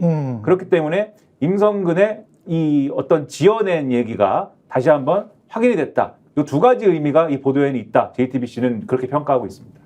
그러니까 제가 이게 송과 임 관계는 충분히 알겠어요. 서로 예. 이제 2008년부터 만났다고 얘기하니까 청와대에 있을 때 임성근 전 사단장은 여기에 파견을 왔고 경호처 직원이었으니까 서로 만나서 서로 친근한 관계는 알겠는데, 이제 문제는 이렇게까지 돌봐줘야 될 이유가 뭐가 있을까? 그리고 돌봐줬을 때는 그만큼 믿는 구석이 있으니까 돌봐줄 수 있다고 얘기를 했지 않겠습니까? 예. 그럼 이제 거기에 이제 이종호라는 인물이 끼어들어오는 건데, 그렇죠. 그러니까 이종호를 신뢰하니까, 이종호의 무엇인가를 신뢰하니까 그런 거 아니겠어요? 저는 궁금한 게 이거예요. 송 씨랑 이종호는 왜 친하게 된 거예요? 해병대니까. 그러니까 해병대긴 해병대인데 네. 그러면 그 전부터 계속 친했어요? 아니겠죠. 그러니까 이게 네. 그래서 저는 이 멤버들도 좀 그러긴 한데 근데 골프 단순히 모임에 해병대로만 모인다는 것 같아요. 골프 모임의 성격상 저도 50대고 골프를 치죠. 골프를 치는데 골프 모임의 성격은 네트워크와 정보입니다. 제가 보기에는 그렇습니다. 그러니까 한국 50대 남자들, 50, 60대 남자들의 골프 모임의 성격은 명확해요. 정보, 네트워킹. 그래서 각계의 여러 사람들이 이렇게 섞이는 거를 원하죠. 특히 이 송모 씨처럼 그 전에 네트워킹 굉장히 발달한 걸로 제가 알고 있거든요. 이 정치인들도 많이 알고. 그리고 그게 이제 군 내부에서 널리 퍼져 있더만요. 이 사람이 얼마나 인맥이 좋고, 그리고 성격도 굉장히 호방하대요. 호방하고 쾌활하고 네. 뭐 그래서 사람들을 많이 끈대요. 근데 이종호 같은 경우도 이제 주가 조작범이지만 사업을 하는 사람이라. 이른바 이제 자본시장에 있는 사람들 입장에서는 이런 사람 저런 사람 다 알아놓으면 너무 좋지. 그리고 여러분들 잘 아시겠지만 정부나 군에서 사업 발주하는 게 얼마나 많습니까? 사업 발주하는 게 얼마나 많아요. 그러면 우리나라 GDP의 사실은 한 30%까지는 지금도 30%까지는 정부나 유관기관에서 왔다 갔다 하는 게 실제로 한국의 언론사들 있지 않습니까? 조선일보든 한겨레든 간에 정부나 공공기관이 얼마나 광고나 협찬이 많아요. 언론사가. 근데 그런 상황에서 군의 사단장 그리고 잘 알고 있는 사람이 뭐 포스타 되고 뭐 이러면은 야 그거 좋지 뭐 같이 골프 치고 그러면. 그러니까 저는 네? 여기서 궁금한 게 이 송 네. 씨랑 이종호와 그러니까 송 씨가 대통령 경호실 사람이기 때문에 네. 이 송 씨와 이종호와 여사와의 관계 내지는 그 매개체가 되는 것들이 그 상위 쪽에 위치해 있어서 이게 조금 확실하게 이너우 서클로 자기네가 이제 생각할 수밖에 없는 이 특히 저는 여기서 김구 변호사보다도 송과 이의 관계가 매우 저는 밀접하다라고 생각하는데 그 밀접하게 만든 게 결과적으로는 그 V 저 위에 계시는 저 V들 그 연결고리였을 것 같아요. 그러니까 김용현 얘기도 자기네 마음대로 막 이렇게 껴놨다 빼놨다 막 이런 정도 말을 할 수 있을 정도잖아요. 그러니까 이게 그냥 단순하게 우리가 해병대 출신이니까 친하다 이렇게 볼 수 있는 정도의 수준이 아니라는 거야 내가 보기에는. 예. 그래서 이게 더 중요한 부분이 될 수 있다. 그래서 오히려 송 씨의 커넥션이나 송 씨가 그동안 해왔던 여러 가지를 보면 이게 중요한 게 송 씨는 사실은 문재인 대통령 때 청와대 경호실 있다가 잘린 사람이었거든요. 내려갔던 사람이거든요. 근데 이명박 정부 때 이 임성근 사단장은 있었죠. 그러니까 둘하고는 그렇게 친하게 그렇죠. 지내고 예. 물론 이종호는 이제 계속해서 그런 권력의 줄거리나 연결고리를 찾아내고 싶어하는 사람이었으니까 그렇지. 호시탐탐 기회를 노렸었겠지. 그렇지. 예. 그런데 송 씨와 이종호 씨 간의 이런 관계가 더 끈끈하게 많이 연결되어 있는 또 다른 뭔가가 되게 많이 저는 고구마 넝쿨처럼 뭔가 흘러나올 것 같다는 얘기죠. 그럴 수는 보게 있어요. 되면. 예, 요 그럴 수는 고리는 있어요. 이제 김정인 변호사가 한 얘기가 있죠. 라디오에 나와서 그러니까 이정호 씨보다도 송 씨가 훨씬 더 상황 파악을 잘하고 있는 상황이다. 네, 바로 그거죠. 그러니까 왜냐하면 이정호 씨가 얘기하는 건 이 구명 문제와 관련해서 정확히 알고 있는 것 같지 않다. 이 말을 들으면 이 말 같고 저 말을 들으면 저 말 같다고 그런 얘기하는데 말도 있어요. 실제 이 역할은 송 씨가 했다고 볼 수밖에 없기 때문에 그렇죠. 오히려 송 씨가 지금 얘기 나오는 그 용산 내 검찰 라인들 근데 그냥 검찰 라인이 아니라 김건희 씨가 거기다 꽂아 넣었다고 얘기되고 있는 이 라인들의 소위 말하는 네트워크의 허그 같은 역할들, 그러니까 꾸준히 일을 하는 사람들이죠. 예. 이제 그러니까 이런 걸 알고 있기 때문에 이종호도 소위 송 씨가 임성근 사단장 별 4개 만들자고 얘기했을 때 굳이 임성근을 왜 별 4개를 왜 만들어줍니까? 이종호 입장에서야.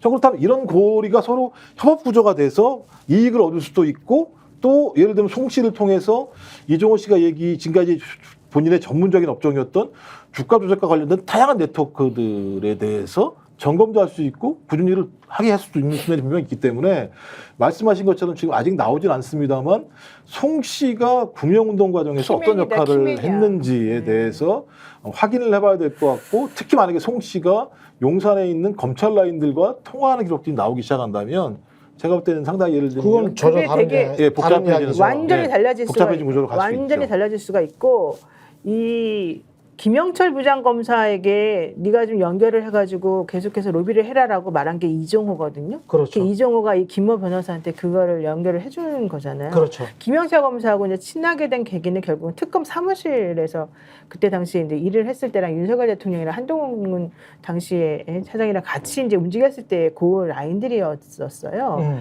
송 씨가 대통령 경호실에 있으면서 대통령 문고리 중에 한 명이 또 검찰 수사계장 6급이었던 그 사람이잖아요. 이 라인들이 다 연결된다니까요. 그러니까 이게 그냥 단순히 넘어갈 문제가 아니고요.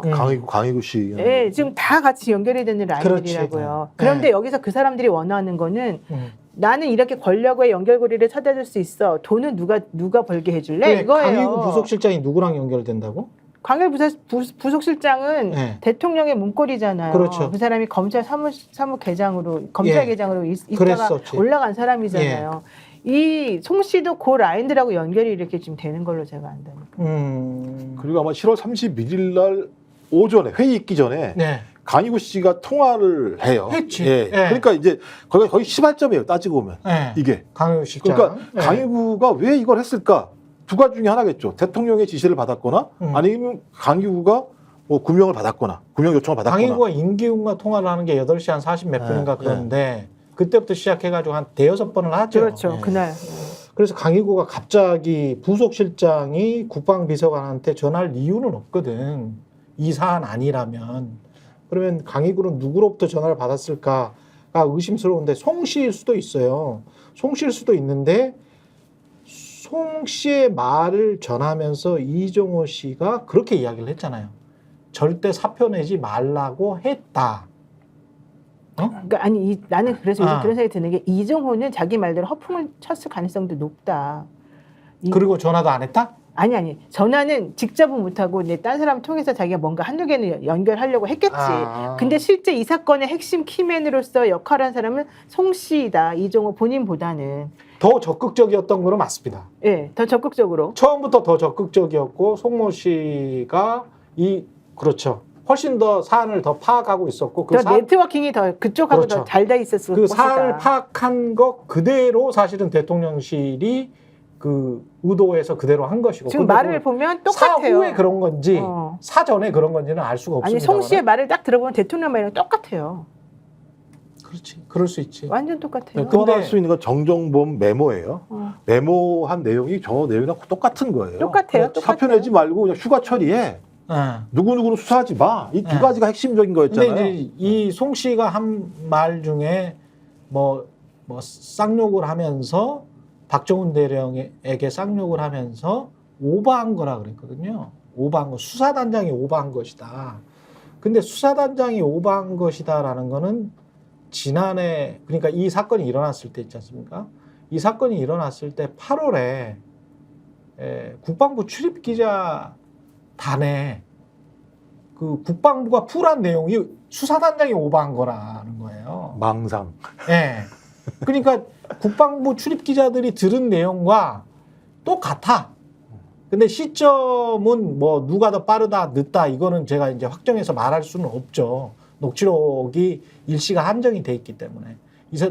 그렇지만 하여간 비슷한 시기에 비슷한 말을 어디서 듣고 다녔으니까 이제 이런 이야기를 하는 거지. 오버했다는 이야기를 2023년 8월에. 그러니까 그거는 하여간 국방부 출입 기자들이 들었던 이야기, 그러니까 국방부 쪽으로부터 들었던 이야기와 같은 맥락으로 지금 이야기를 하고 있는 거거든요. 그리고 우리 그리고 3부 사건도 이렇게 진행이 됐고. 그리고 3부 토건 얘기도 해야 돼요. 그 녹취록에서 3부 그 얘기가 골프장 뭐 3부였다가 이제 아니라는 게 다 드러났잖아요. 그 3부는 아니지. 3부 토건에 3부를 그렇게 저 사단장 모시고 어떻게 야간에 골프를 치니까 그건 말도 안 되는 이야기죠. 야간에 골프를 치는 구린 정신으로. 네, 구린 정신으로 그럴 리는 없어요. 아니 그런데다 밝혀졌잖아요. 네. 3부에 관해서 뭐라고 이야기합니까? 이게 얘가 누구냐면은 X하고 할 수도 있어. 그 라임하고 연결된 애야. 지금 삼부 토건이 지금 그 아버지가 회장이거든. 그러니까 이제 원래 그게 거지. 아버지가 회장으로 있는데 그러니까 상장사를 사고 팔고 했던 거거든. 내가 좀 도와주고 있거든. 이거를 어떻게 어제 이제 토요일 날 연락이 왔더라고. 직원 통해 가지고. 거기는 독방이잖아. 그리고 아는 사람이 많이 있어서 편하잖아. 근데 이제 2심이 끝나면은 지금 서울구치소에서 동부구치소로 가야 된다면서. 근데 얘는 대법까지 가는 기간 한 4, 5개월 동안은 저 서울구치소에서 있고 싶어 하는 거야. 지금 요번에 지금 그 라임 수사를 다시 하고 있잖아. 그러니까 라임의 참고인으로 좀 필요하다 그러면은 된다고 그러네. 그 우리가 상상하는 내용 그대로입니다. 그냥 서울구치소 독방에 있고 싶으니까 누구 뭐 구치소장이나 뭐 검사나 뭐 아니면 검사 출신의 누구나 뭐 이런 거를 좀 알면 어떻게 좀 안 될까? 뭐 이런 내용이에요. 근데 이게 이제 서울구치소에 계속 있고 싶은데 징역 20년인가를 이 사람이 받은 거 아닙니까? 조모 씨가 1심에서? 네, 20년 1심에서 받았어요. 징역 20년을 받아서 2심에서도 받았어요. 2심에서 20년 받았어요. 1심에서 받은 이후에 예. 2심 확정이 됐습니다. 예. 확정이. 요 이후에 동부구치소로 가야 되는데 예. 서울구치소에서 한 4달인가를 더 있고 싶다. 어떻게 안 되느냐라고 하는 얘기를 하기에 이종호 씨가 원래 난 조모 씨를 안다. 삼부토건의 실소유주고 이 사람은 당시 삼부토건 회장인 조모의 아들인데 이 사람이 그 업계에서 여기서 업계라는 거는 자본시장이라고 하죠. 그냥. 네, 예. 자본시장은 자본시장인데 좀 예. 마이너리그였던 가보죠. 거기는 예. 이종호 씨의 전공 분야가 통하는 예. 그러한 시장에서 잘 아는 저 동료 관계인 것 같아요. 이거는 말 본세를 보면 예. 그래서 아는 친구인데 예. 하여튼 서울구치소에 4달 더 있기 위해서는 뭐가 필요하냐를 알아보니 이종호 씨가 알아보니 그렇죠. 누군가한테 알아봤겠죠. 검사가 라임 건으로 참고인 조사를 더하면 이 조모 씨에 대해서 참고인 조사를 더하면 그렇죠. 서울구치소에 넉 달을 더 있을 수가 있다고 한다. 요 얘기를 한 거지 않습니까? 그렇기는 해요. 근데 실제 아니 아. 그거는 이제 얼마든지 검찰이 법무부에서 아. 하는 거니까. 아하. 그래서 실질적으로 대법원 판결 선고나기 2주 전까지 여기 있다가 옮겨대잖아요. 그렇죠. 원래는 항소심 끝나면 옮겨야 예. 되는데 그런 데다가 이 여기에 대화에 꼈던 사람들이 사실 삼부토건 관련해 가지고 이 내부 정보를 이용해 돈을 벌었다는 게 나왔잖아요. 예. 다 연결이 다 되는. 그래서 그렇지. 제가 볼 때 이 오늘 나온 요 부분과 관련된 모든 얘기를 종합해 보면은 예. 이것은 어제도 말씀드렸는데 팀 도이치가 있는 겁니다. 팀도 있지. 팀 도이치가 있어서 서로 맡은 역할이 뭔가 부분 다른 게 있는 것 같아요. 그래서 근데 여기서 제가 확인시켜 드려야 될 거는 제보자는 삼부토건의 주식과 상관없다. 전혀 상관이 관련이 없다. 없습니다. 네, 그거는 카톡방 얘기였던 거고 네. 제가 말하는 팀 도이치라는 건 적어도 이종호 씨 그리고 송모 그 다음에 어떤 권력에 관계된 누군가들이 있는 어떤 조직인데 제가 볼 때는 저의 내피셜은 요 팀에서 제가 볼 때는 어떤 종류의 수익도 추구했을 가능성도 있는 것 같고 왜냐하면 이종호 씨가 뭔가 계속 지금 작업을 하려는 친구들하고 같이 일을 도모하는 거잖아요. 그렇죠. 그런 부분이 지금 이 녹취에서 살짝 보인 거 아닙니까? 삼부토건의 실소유주를 편의로 왜 봐주려고 그럽니까, 이 사람은? 그 편의 봐줘갖고 나중에 뭐 하려고요? 그렇죠. 의심되는 게 있고, 네. 그 다음에 요거를 관철시키려면 지금 검사를 움직여야 되는데, 검사를 이종호 씨가 죄인인데, 검사를 혼자서 움직일 수가 없잖아요? 근데 요거를 혼자만 하기 어려웠을 텐데, 뭔가를 요거를 해주는 중간에 징검다리나 이런 거를 또 할 수 있는 사람들이 있었을 것이고, 근데 그런 부분을 보면은, 앞에 녹취를 보면은 그런 걸 해결해주는 어떤 역할을 잘할 수 있는 사람이 또 송모 씨인 부분도 있는 것 같고 이런 것들을 맞춰보면은 요 단위가 뭔가를 계속해서 해온 과정이 있었던 것 같고 저의 이제 뇌피셜은 네. 그 해온 과정의 하나가 지금 요 임성근 사단장건이 같이 있는 거 아니냐라는 추정이 되고 어제 MBC 보도를 보면은 수상한 게 이 이종호 씨 녹취에 다른 녹취에 나오는 경찰 있지 않습니까? 네. 경무관인지 뭐 하는 분.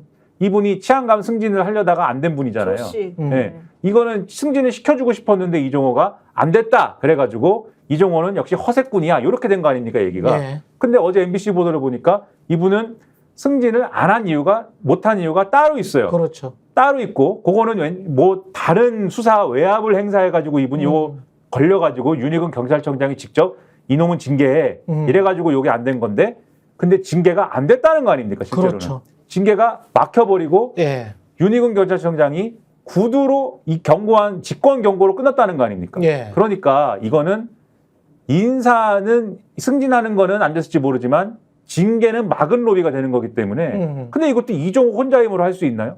팀 도이치가 상위 어떤 부분까지 VIP가 됐든 뭐가 됐든 다 움직일 수 있는 어떤 친구들이 있기 때문에 가능한 거 아니냐.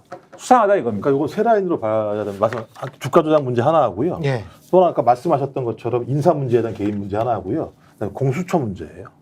공수처에 이종호랑 도이치모터스를 변호했던 사람들이 들어가 있었던 이런 문제랑 그러니까 포괄적으로 말씀하신 것처럼 손이 안 닿는 데가 없게 다들 장악돼 있다라고 하는 정보든 이익이든 공유할 수 있다라고 하는 측면들이 있기 때문에 저는 이거 잘못 건들면 커다란 게이트로도 갈 수 있는 공수처에 개연성 갖고 있다는 생각이 들어요. 지금 있는 사람이 송창진. 예. 송창진과 심태민. 심태민도 있지만 예.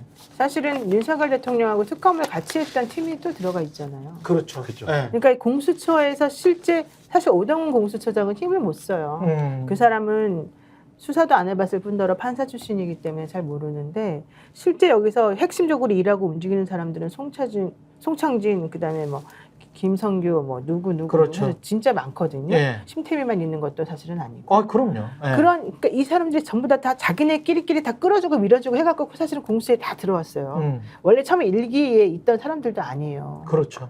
그러니까 그게 저는 이 사건에서 사실은 가장 지금 우리가 딱 짚고 넘어가야 될 문제라고 생각하는데 공수처 2기 멤버들이 1기 멤버들은 다 다르게 완전히 다 물갈이가 돼서 들어왔는데 예. 예컨대 김성규 같은 사람들은 1기 때 공수처 들어오려고 했다가 계속 잘리고 안 됐다가 이제 저번에 들어왔다가 여기까지 올라갔다가 지금 여기서 이제 그 재판 결과가 안 좋게 나와서 이렇게 좀 헤매고 있는 중이거든요. 근데 어쨌든 그 상층부에 있는 사람들 전부 다가 사실은 다 대통령이랑 관계가 있어요. 엄청 친하게. 이게 지금 23년 제 기억에 12월인가 심태민 검사는 들어왔거든요. 11월 24일인가 들어왔어요. 그렇죠. 예. 12월인가 들어왔는데 그럼 23년 말 아니에요. 그런데 이 사람이 들어와가지고 이 지금 저 공익제보자만 한 10시간 조사를 한 줄 알았더니 아니, 딴 사람도 했대요. 박종훈 대령도 했더라고. 박종훈 대령 측에 확인을 했는데 박종훈 대령도 이 사람 얼굴을 보더니 이 사람이 나를 조사했다라는 거예요. 그러면 자, 이종호의 변호인이었어. 2021년이죠. 21년 10월에 10월. 선임계를 내고 뉴스타파에 자세한 보도 내용이 나와 있으니까요. 선임계까지 아예 나와 있더라고요. 그 이노래 변호사 5명 다 들어갔어. 근데 대표 변호사가 송창진이야.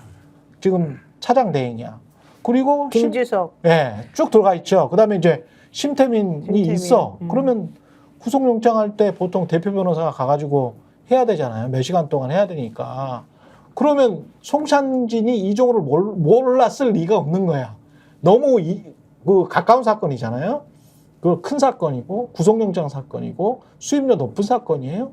심태민도 마찬가지지. 심태민은 실제 들어갔어요. 그러니까 원래 보통 5명의 이름을 쓰면 그 중에 사건을 가져오는 그렇지. 변호사가 있고 그 밑에 네. 실제 일하는 변호사가 있는 건데 여기서는 송창진 변호사가 사실 이제 가져오는 변호사인 거고 네. 내용을 다 알면서 연결되는. 네. 그다음에 심태민은 나중에 이제 이런저런 잔일을 네. 하면서 실제 조사받으러 가서 무슨 얘기 나오는지 다 아는 사람. 그렇지. 그 핵심인 사람.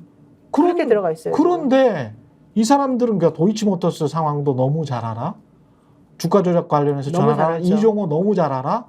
그런데 그리고 김주석이 정말 중요해요. 김주석. 김주석? 네, 김주석은 변호사가. 어떤 의미에서 중요합니까? 특검팀에 있었던 사람 말하는 건가요? 대검찰청 반부패 수사 있었고 네. 서울중앙지검 특수일부 있었고 음. 방위사업비리 합동수사단 했던 사람이에요. 방위사업비리. 박영수 특검팀에 있었던 사람이고 대통령이랑 엄청 친했던 사람이에요. 왜? 최순실 국정농단 사건 같이 했으니까. 이 사람은 지금 아무 말도 안 하고 있는데 사실 이 사람 되게 중요한 사람이에요. 누구한테 그러면 조사를 받아야 돼? 이 사람들이 조사받으면 안 돼요 원래는. 이 사람들이 박종과 그 다음에 공익제보자를 조사를 했다는 거 아니에요? 2021년 9월 28일에 이종호 씨가 검찰에서 피의자 조사 받을 때 음. 그로부터 3일 있다가 송창진을 소개받은 거예요 말하자면. 그러니까 2021년 9월 달에 피의자 조사를 받은 다음에 사람을 찾은 거예요. 이 검찰 그렇죠. 사건을 무마시킬 수 있는 힘이 있는 사람으로 변호사를 찾아야 된다 해서 찾은 게 송창진이에요. 맞아, 법무법인 맞아. 인허래. 그러니까 그때 압수수색 당하고 피의자 조서를 2번을 쓰더라고. 그리고 난 2번 다음에 쓰고 난 다음에 10월 1일 날 선임했지. 그렇죠. 선임을 하더라고. 그리고 10월 12일 날에 3차 조사를 받았는데 네. 그때부터 8번을 그러니까 그때부터 8차까지 6번이죠. 6번을 심태민이가 들어갔다는 거예요. 그러면 인간적으로도 친해진다? 사실은? 아니 무조건 친해지지. 네, 내가 인간적으로도 그랬는데. 친해져요. 근데 이제 네. 몰랐다가 갑자기 자기가 회피 신청했다. 그거 말이 안 되는 이게 게 말이 안 되잖아. 게다가 이게, 중요한 거는 지금. 이 조사를 받을 때 한 8시간, 10시간 받잖아요. 그렇지. 길면. 아니, 이거 10시간 받았대요. 옆에 계속 앉아 있어야 돼요. 그리고 그렇지. 옆에 심리적으로 이걸 다 팀 도이치예요. 심리적으로 이걸 다 체크를 해줘야 돼요. 그리고 뭘 물어보는지, 뭐라고 대답하면 되는지, 뭐라고 의견 썼으면 되는지 다 알아요. 그러려면 내 것만 알면 안 되죠. 왜냐면 이게 연결된 게 하도 많으니까. 그러니까 저는 이게 음모론을 별로 좋아하지는 않는데 그래서 사람들이 유튜버들이 일부가 사전에 꽂았나?